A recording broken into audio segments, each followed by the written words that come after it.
Pour sortir du burn-out parental, l'on peut aussi agir sur son environnement.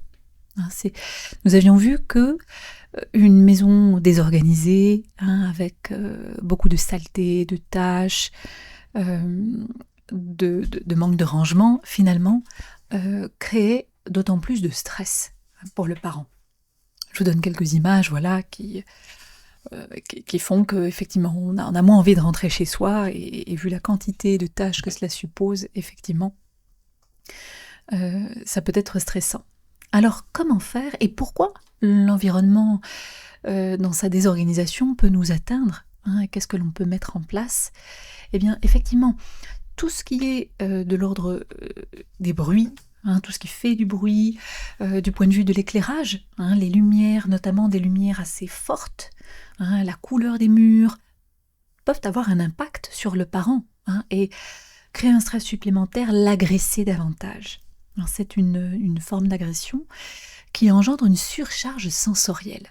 Toujours prêter attention à quelque chose. Pensons à un bruit qui est désagréable que l'on entend toute la journée. À la fin de la journée, effectivement, ça va avoir un impact important. De même qu'une petite goutte du robinet qui tomberait, au bout de la journée, ça devient extrêmement fort pour nous.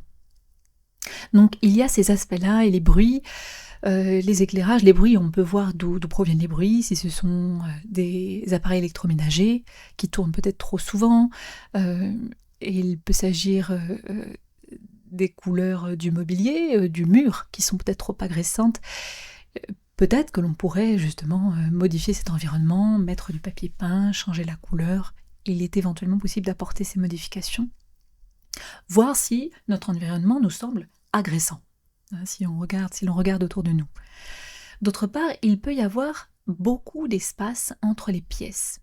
Dans certains cas, les parents ont une maison avec un long couloir, ou bien un escalier, qui peut être d'ailleurs assez long,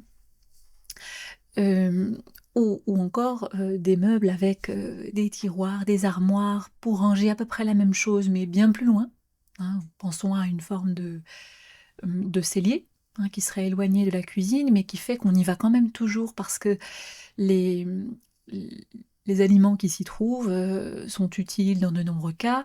Donc pourquoi ne pas rapprocher ces aliments et plutôt les placer dans les armoires de la cuisine elle-même, pour éviter de perdre du temps, de se déplacer trop souvent. On ne se rend pas compte à quel point on se déplace. Si l'on devait filmer le parent dans sa journée, on se rendrait compte effectivement qu'il y a des déplacements complètement inutiles qui ne font que fatiguer davantage celui-ci. Alors, une autre situation qui rend le parent vulnérable du point de vue de l'espace de vie est le fait que cet espace de vie serve aussi d'espace de travail. Je pense notamment à une pièce lorsque le parent est en l'occurrence en télétravail. On peut penser à ça actuellement.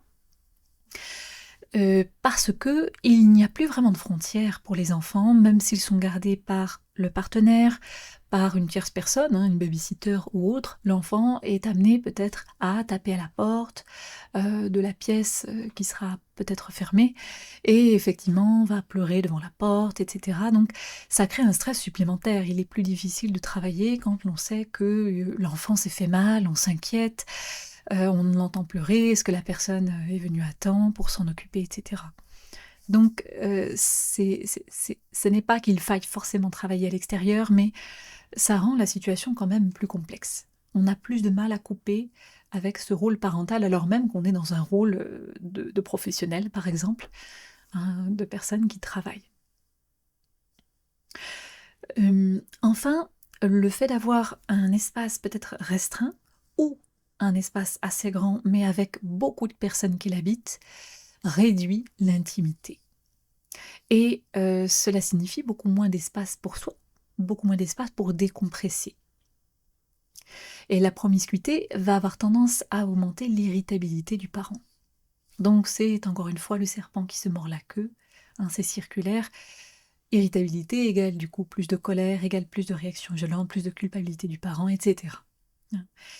Le chaos à la maison va augmenter le stress chez le parent, c'est ce que nous avions évoqué. Il y a un article très intéressant de Baudrige qui est de 2021, The Causal Effect of Household Chaos on Stress and Caregiving.